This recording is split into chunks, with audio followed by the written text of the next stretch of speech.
Una conversazione dedicata a ciò che non si vede, ma che determina il valore reale di un progetto. Un cammino fatto di esperienza personale, visione, angoli di vita e posizionamento. Scelte che separano un'attività ben fatta da un brand realmente competitivo nel segmento luxury. In questo episodio, con Palmiro Noschese, entriamo nel pensiero consulenziale di alto livello. Benvenuti ad Editorials, a questa quinta puntata, un viaggio fatto di grande fedeltà a una missione che si chiama Hospitality. Benvenuti, Gabriele Gascon. Dottor Noschese, buongiorno. Buongiorno Gabriele, grande Ben- piacere di vederti. Grazie per essere venuto a Gascon Editorials, un luogo dove si desidera scambiare un racconto delle emozioni, un cuore a cuore, qualcosa che possa veramente lasciare un segno nelle persone, nei ragazzi, nei giovani, anche a general manager che desiderano comunque approcciarsi in futuro, che sono già in questo settore, e raccogliere un'esperienza, delle chicche, qualcosa di prezioso da parte sua. Volevo iniziare con una novità che non voglio svelare, ma la voglio far raccontare a lei. Le hanno dato un premio, ma mi sembra molto importante. Ce lo racconta? Beh, grazie, più che un premio, un'onorificenza che mi è stata consegnata, guarda caso, il giorno 11, quindi il giorno dopo degli Italian Tourism Awards, sul decreto del Presidente della Repubblica è stata approvata e quindi il Onore. giorno 11 di dicembre dalle mani del prefetto di Roma mi è stata consegnata. Quindi questo raccoglie tanti anni di lavoro in azienda, in aziende e fuori dall'azienda sostanzialmente, che raccoglie lo human touch, lavoro, etica e naturalmente tutto quello che sto facendo in piccola parte, diciamo, per il turismo e per l'Italia e per il nostro paese. Quindi grazie di avermelo ricordato, ma ne sono molto molto fiero e molto molto orgoglioso e tengo a dire, come ho fatto già pubblicamente, un ringraziamento ai miei genitori che non ci sono più e naturalmente a tutta la mia famiglia, mia Certo. moglie, i miei figli, ma anche i tanti amici, colleghi, collaboratori, perché da soli non si fa nulla. E quindi grazie a tutti quanti loro io oggi mi fregio di avere questa spilletta che naturalmente È proprio porto. quella. È proprio questa, è Ok, proprio quindi questa, l'esclusiva diciamo, è è è diciamo, che io un'esclusiva. oggi posso indossare ufficialmente dall'11 di dicembre. Ecco, lei ha parlato di lavoro, il suo lavoro è iniziato negli anni '90, Sì. con Jolly Hotels e poi si è evoluto. Ci racconta l'inizio della sua carriera? Oggi vediamo questo apice, un apice che ancora veramente lei ha scritto in un post, desidera che questo è solo l'inizio. Beh sì, Che lo bello. ritengo un po' uno starting point, perché poi è stato un po' sempre la mia filosofia di vita. Diciamo che approdai un po' in questo lavoro un po' per caso, perché in realtà i miei genitori che volevano che facevo tutt'altro, poi un giorno io sono rimasto un po' stregato da 2 professori della scuola alberghiera. Io spero di stregare giovani che ci Che bello. sentono, che si avvicinano a fare questo lavoro. E quindi ho cominciato un po' come tutti quelli che hanno cominciato nel nostro settore, attraverso la scuola alberghiera, attraverso dei lavoretti come cameriere, Bello. come receptionist, come portiere di notte e quindi erano le prime cose che si facevano. Poi piano piano sono approdato in una grande compagnia, allora l'Ital Jolly, Jolly Hotel SPA, che era la più grande compagnia italiana, insieme alla Cigotel, dove devo dire, insieme alle mie esperienze in alberghi privati che ho fatto anche all'estero, poi la Jolly Hotel è stata un po' la mia vera università del turismo. È Perché stato un veramente, trampolino, diciamo? beh, è stato un trampolino, anche una grande scuola, Scuola. dove ho fatto un po' tutta la carriera fino ad arrivare a direttore generale. Mi accorgo che c'è sempre un desiderio, specialmente nei giovani, che è comunque un desiderio, sano, bello, un sogno. Uno vorrebbe subito essere un general manager. Lei invece ci racconta che questo percorso, questa gavetta, questi passaggi hanno permesso di formare una persona e formare su vari settori per avere una visione completa, 360 gradi. Cosa ne pensa di questo? No, penso che gli scalini vanno saliti uno per volta. Delle volte fare un jumping di scalini ti può andare bene, qualche volta forse è bene anche essere energici. Io quello che dico oggi ai giovani è che bisogna avere 3 elementi fondamentali: tanta curiosità per qualsiasi cosa che si fa, tanta tenacia, non bisogna mollare perché non è che nella vita ti va sempre tutto bene, e poi ci vuole un elemento fondamentale che è l'ingrediente più importante, che è la passione. Bellissimo. Cioè, per quello che tu fai ci devi mettere della passione. Quindi io dico, questo lo puoi usare nel campo medico, nel campo dell'ingegneria ma in modo particolare nel campo dell'hospitality, perché l'hospitality è fatta di tanta passione. Sì. Un motto che abbiamo clonato un po' nel nostro mondo e grandi direttori dicono, e io lo continuo a dire, non perché sia un grande direttore, ma perché delle volte copio anche quello che dicono gli altri, perché ne condivido il contenuto, che è yes I can. Chi sta nel mondo dell'hospitality, la parola no non esiste, ci deve essere sempre un yes I can, tutto si può fare e naturalmente ai giovani oggi dobbiamo dire che ci devono mettere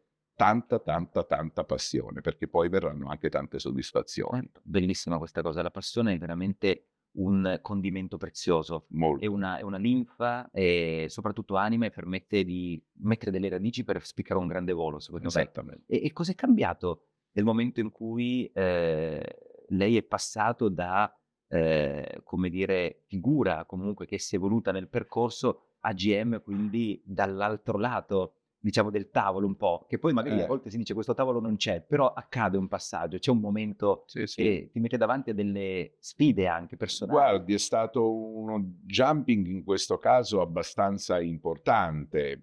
Poi nella vita, diciamo, bisogna anche incontrare delle volte il proprio mentor, no? Perché che ti dia un po' quella visione, quella fiducia che ti porta un po' anche oltre. E questo io ho avuto la fortuna di incontrarlo per 2 volte in 2 periodi della mia vita. Una volta quando io ero estremamente convinto che per me fare il caporicevimento era il massimo, il front office manager era un po' il massimo dell'apice della mia carriera, la vedevo lì. Certo. E quando sono arrivato lì, un direttore che è stato uno dei miei mentor, probabilmente forse anche quello più importante, che si chiamava Gabriele Paniccia, mi disse: "Vabbè, ma sì, tu adesso sei diventato capo ricevimento, ma è un punto di partenza, voglio dire, tu devi fare il direttore".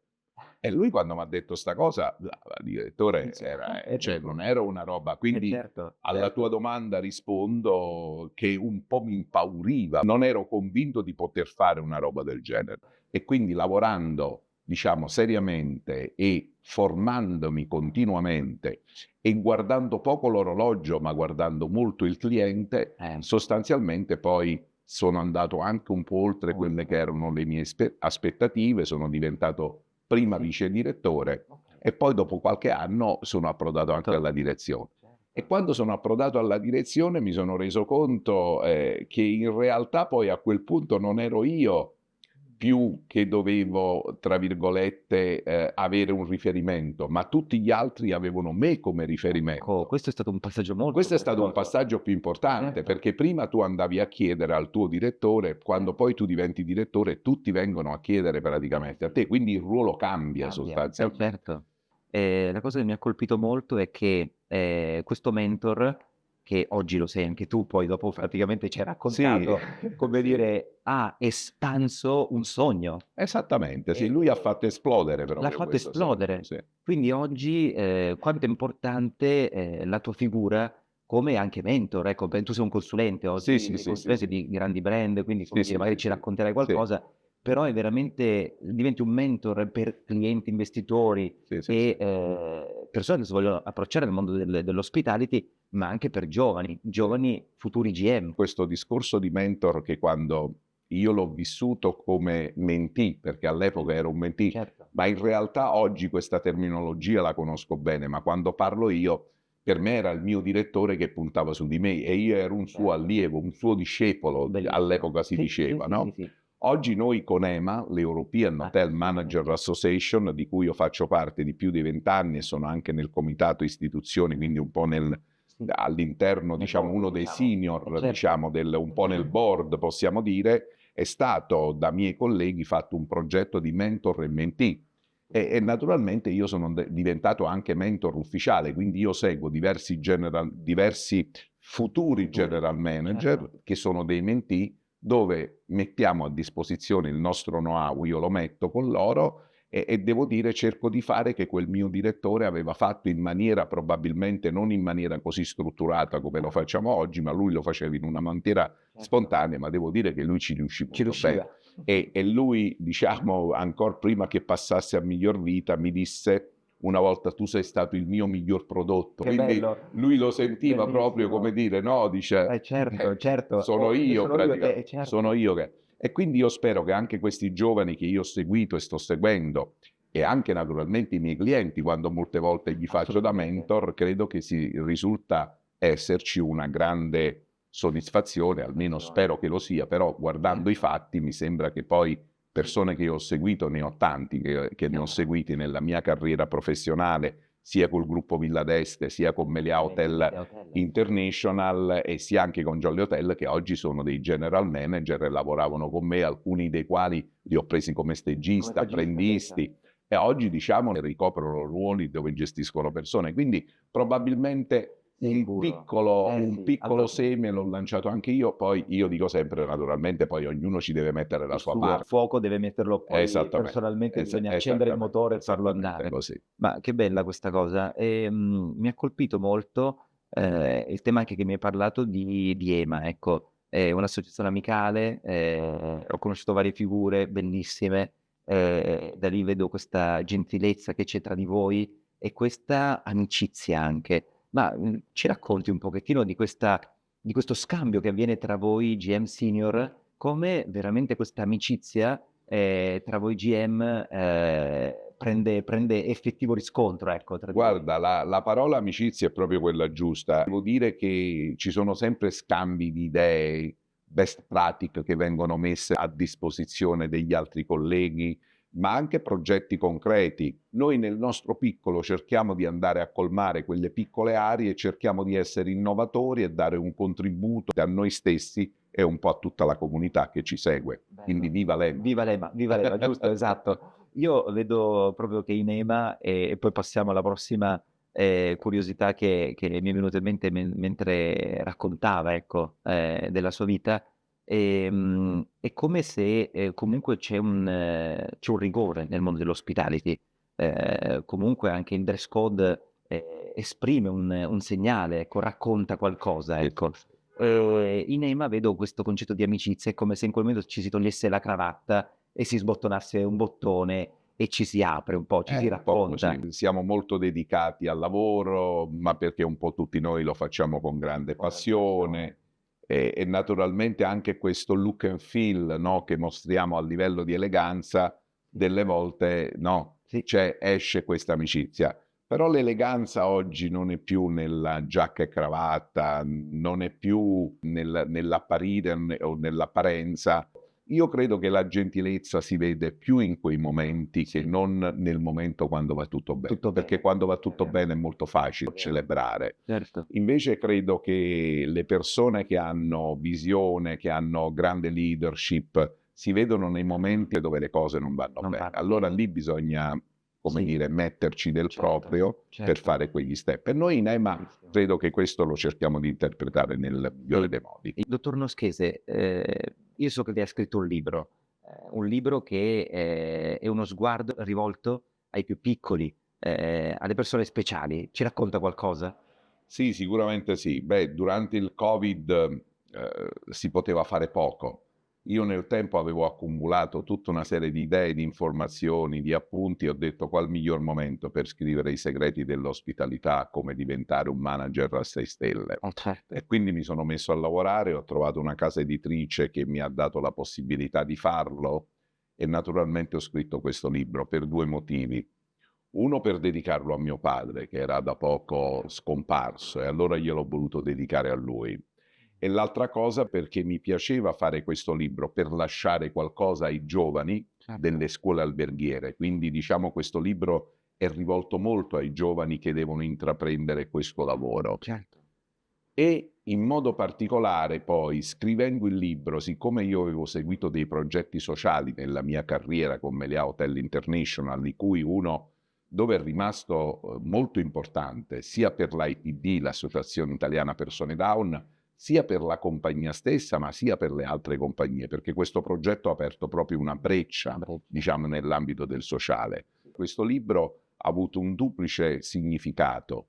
Uno verso i giovani che vogliono intraprendere questo lavoro e l'altro per stimolare le disabilità attraverso una borsa di studio che io ogni anno nel mese di dicembre, Certo. con il raccolto dei ricavi di questo libro, nel mio piccolo metto una goccia Una goccia, praticamente, che è certo. una goccia, però è una goccia ma anche uno spazio, diciamo, verso questa associazione che io ho preso in modo particolare al cuore, perché poi dopo più di 10 anni fa abbiamo fatto anche una docu experience su questo tema e quindi sono rimasto molto affezionato. Passiamo dal libro alla formazione, perché, Certo. mi ha detto che lei insegna a, 2 università, quindi come dire, ci racconta qualcosa Sì, dove, sì, no, ma questo cosa io preciso sempre che quando vado in aula, sia sì, quando vado in aula alla LUISS a Roma, sì, dove c'ho, diciamo, non è una cattedra, ma è un incarico praticamente professionale, esordisco sempre nel dire che io non sono un professore, perché in realtà non è che faccio il certo, professore di certo, mestiere,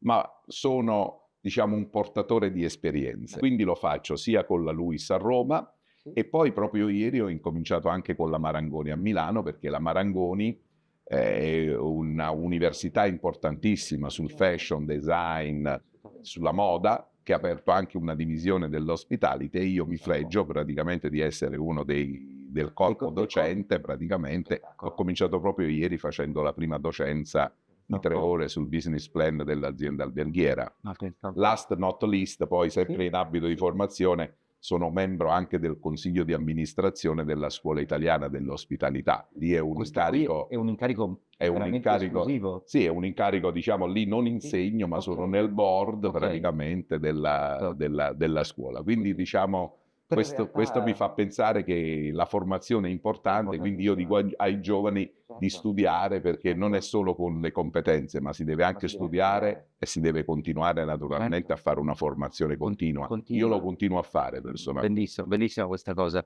Ma, mi sembra di capire che, formazione e, onorificenza abbiamo 2 chicche su Gascon Editore che abbiamo lanciato in Eh esclusiva. beh, beh, Sono fresche, io fresche. difatti in una delle interviste, in un post che ho fatto, è successo tutto in 3 giorni. Sembra che sia veramente Sì, un tutto racconto in tutto realtà non era tutto è organizzato, e poi tutto concludiamo giorno 16 con questa esatto. bella intervista Certo. praticamente con voi, quindi meglio di Vedi così così non l'hanno poteva andare, no?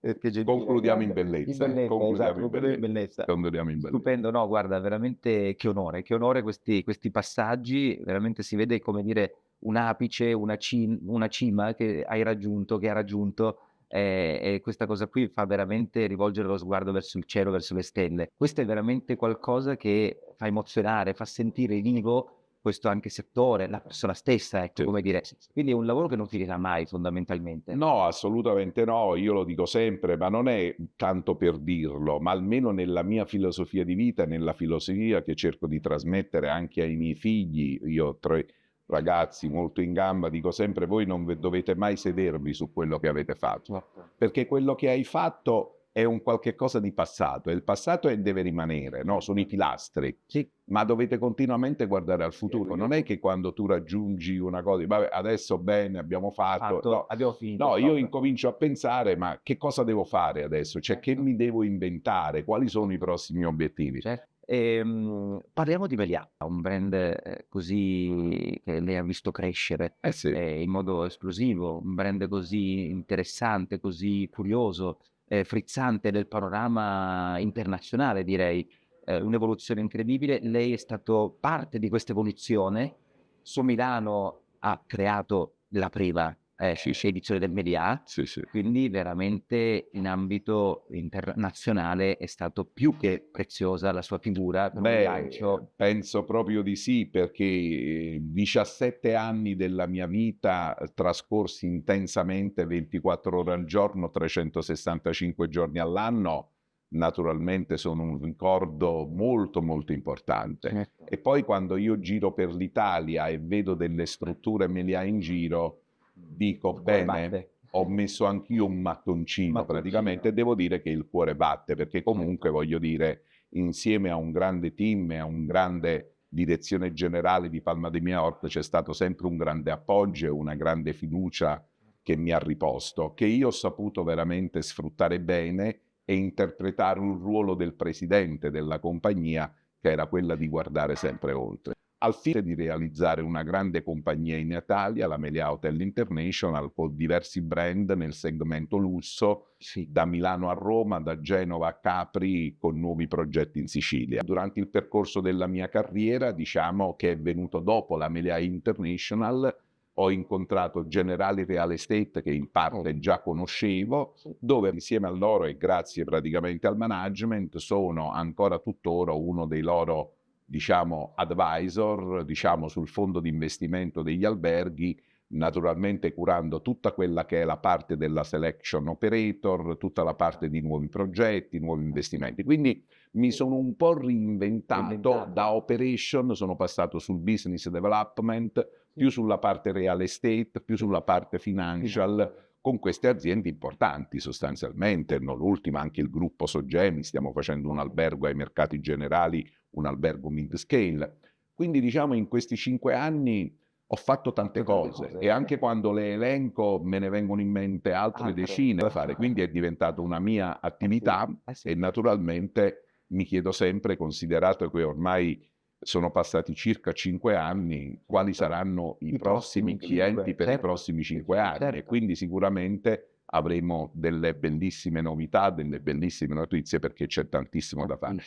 Dottor Noschese, che emozione, sembra veramente di vivere un racconto sulle montagne, ecco, come dire, siamo ad alte vette, un respiro veramente ampio. Ma le chiedevo, c'è qualcosa che desidera raccontarci, qualche aneddoto, qualche chicca, qualcosa stuzzicante, come dire, che può raccontare sia gioia che dolore, no? Può essere un mix delle due per far sì che possiamo ricordare qualcosa, un aneddoto di questi 45 anni che portiamo con noi in questo prossimo cammino di Gascone Editorials. Sì, ma sicuramente tante gioie, perché io poi mi ritengo una persona molto fortunata, diciamo, devo dire che mi sento appacato, ma questo non vuol dire praticamente giunto in porto. Chiaro. Mi sento una nave che sta ripartendo per una nuova sfida e quindi raccontare anche qualche aneddoto mi viene molto facile perché comunque ce ne sono stati tanti, ma un paio che volevo evidenziare, che ritengo un po' anche quest'uomo il mio secondo mentor, no? Perché è venuto in una fase successiva. Parlo di Jean-Marc Druller, che è stato il mio datore di lavoro per 5 anni, mi ha accolto nel settembre del 1997 come se io fossi arrivato a casa sua, eppure ci conoscevamo poco. Io ero un po' terruncello, nel senso che arrivare sul lago di Como, cittadino di Salerno, insomma, non è stato proprio... È una delle cose, l'aneddoto che mi è venuto in mente di fare sul lago di Como, la settimana di cucina caprese. Cioè, quindi io, diciamo, uomo del sud, arriva sul lago, anziché fare la valtellina, una cucina valtellinese, ho fatto una settimana di cucina caprese. Beh, devo dire che ho avuto tanto coraggio, un po' di coscienza, non lo so, ma io ho seguito il cuore, la passione.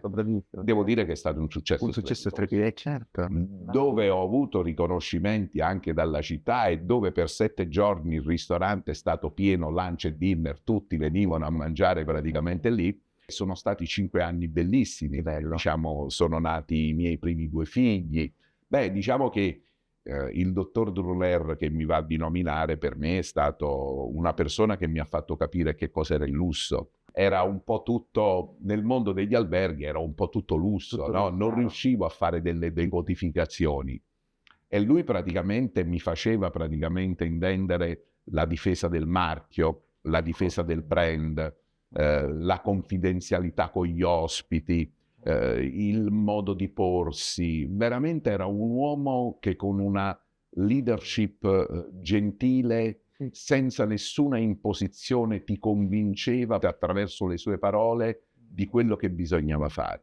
Quindi questi sono 2 aneddoti importanti. Poi ne voglio dire uno che non ho realizzato, no? Perché sembra che tutte le cose che tu fai realizzi, no? Ne voglio dire anche uno che non ho.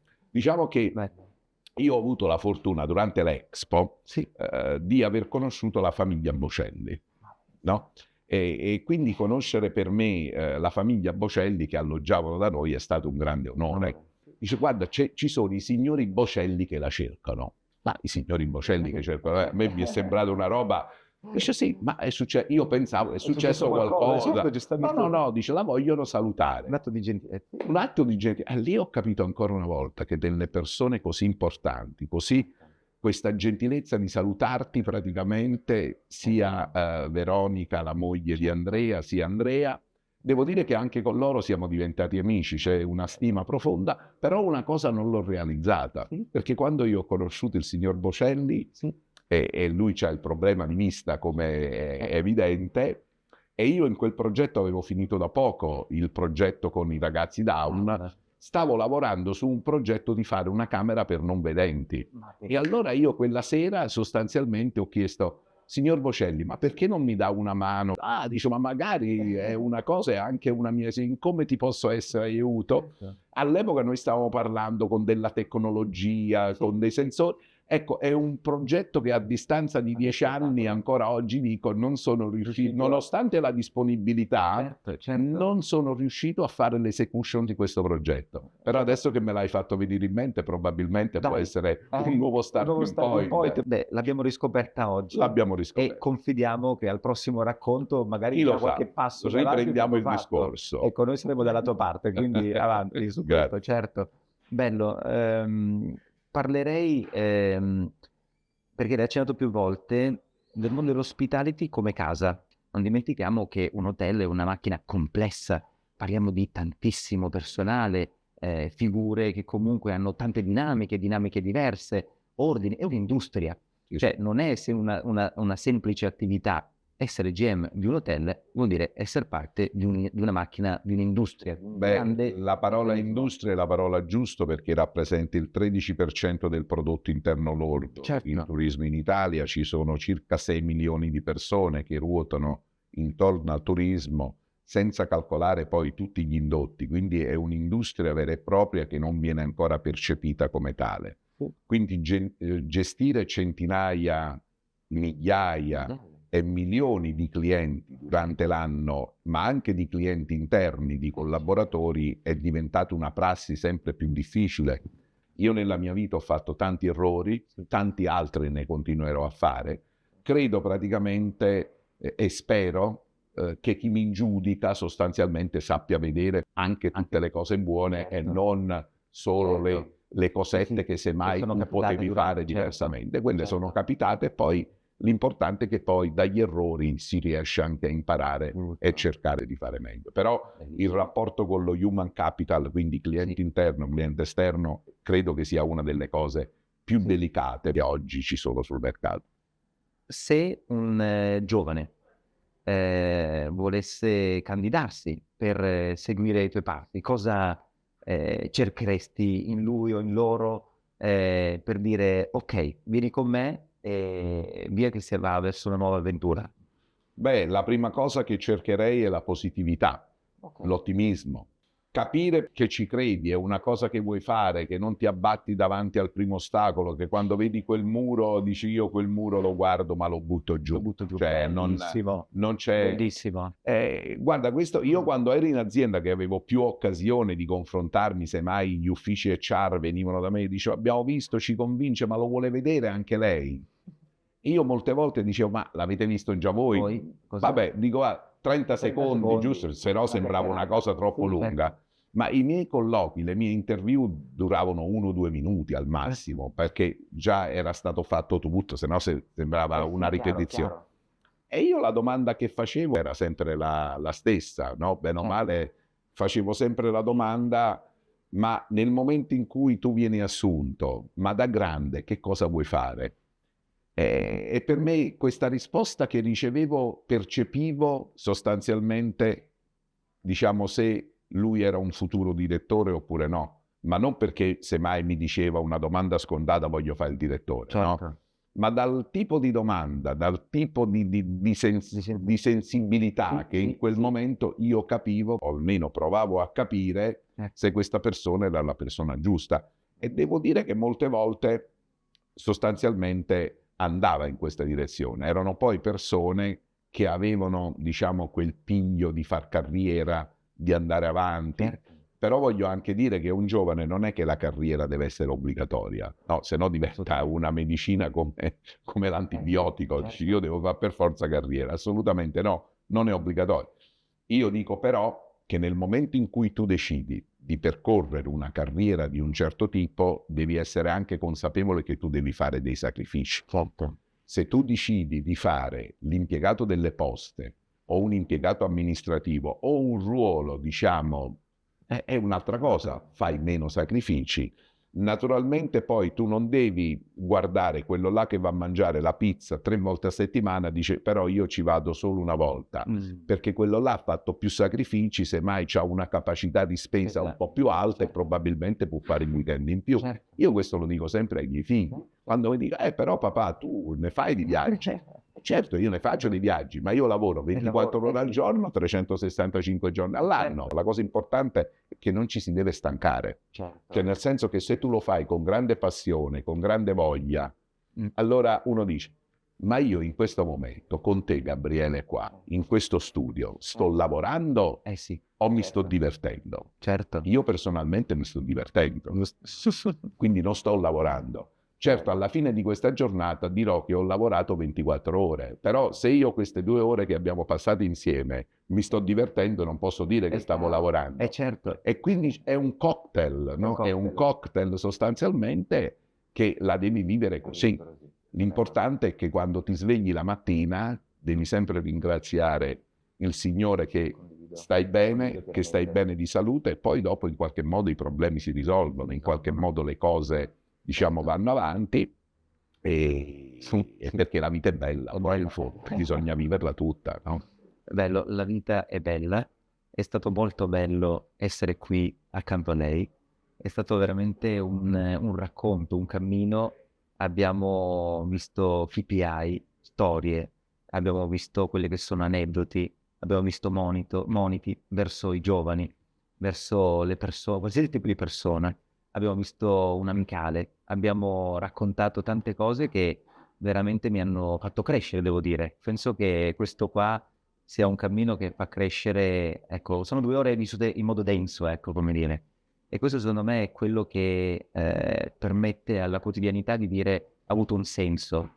Il suo ruolo è diventato un ruolo imprenditoriale, un ruolo di cura, un ruolo che ha vissuto l'onore comunque di poter ricevere tanti premi, onorificenze, è qualcosa che sicuramente ha lasciato un segno e sono certo che ne lascerà tanti altri. Dottor Noschese, è stato un onore poterla intervistare, sono molto emozionato di essere qui a fianco a lei e confido di poterci vedere presto per portare la bellezza nel mondo dell'ospitality insieme. Grazie Gabriele, grazie per questa grande opportunità e naturalmente mi piacerebbe chiudere anche questo racconto che ci siamo fatti insieme, abbiamo detto tante cose, ma la cosa poi più importante è questo rapporto umano, no? Che ci lega e che naturalmente fa della nostra vita che sia veramente eccellente, perché poi dopo uno può realizzare tante cose, ma quando alla fine rimane un rapporto amicale con partner, con colleghi, con datori di lavoro, col mondo associativo, Certo. che è un altro mondo bellissimo. E poi ricordiamoci sempre di fare anche qualcosa per gli altri. Io dico, questa è una cosa importante, mi riferisco non solo al sociale, perché questa dobbiamo restituire qualcosa, ma mi riferisco anche all'Italia. Facciamo qualcosa con l'Italia. Siamo più italiani. Certo. Non sempre noi amiamo e vogliamo bene all'Italia e noi con gli Italian Tourism Awards, The Night of Excellence, vi invito questa sera su Rai 2, ci sarà praticamente questo spettacolo e questa premiazione di eccellenze. L'abbiamo veramente fatto per dare un valore all'Italia e al turismo. Tanto lavoro abbiamo fatto insieme a Deborah Garlando, anzi principalmente con Deborah Garlando, e invito però tutti quanti gli altri di fare la stessa cosa, perché sono dei contributi che si danno al nostro paese, per rendere il nostro paese migliore, per rendere il turismo migliore, anche attraverso la cucina italiana e anche attraverso praticamente tutti i giovani e tutte le persone che lavorano in questo settore. Ecco, io invito tutti i miei colleghi, anche loro ogni tanto a fare qualche cosa anche se non c'è un ritorno, diciamo, per se stessi o un ritorno immediato, ma che ci sia praticamente un ritorno per l'Italia, e specialmente quando andiamo all'estero dobbiamo sempre parlare bene dell'Italia e del nostro paese. Ecco, voglio chiudere praticamente così la nostra chiacchierata, perché credo che sia dovuto a questa bella nazione. Che bello. Grazie mille. Grazie mille. Grazie molto. Moschese. Grazie Ad Gabriele. sempre. Grazie molto. Grazie mille. Si conclude qui un altro viaggio di Gascone Editorials. In questo capitolo abbiamo avuto una chiacchierata con Palmiro Noschese per esplorare visioni, sensibilità e nuove prospettive dell'hotellerie di fascia alta. Il nostro viaggio alla ricerca della bellezza continua, emozioni, luoghi e persone che danno forma all'ospitalità contemporanea. Un percorso editoriale che ci condurrà ancora verso tappe inesplorate. Vi aspettiamo presto. Alla prossima puntata, Gabriele Gascon.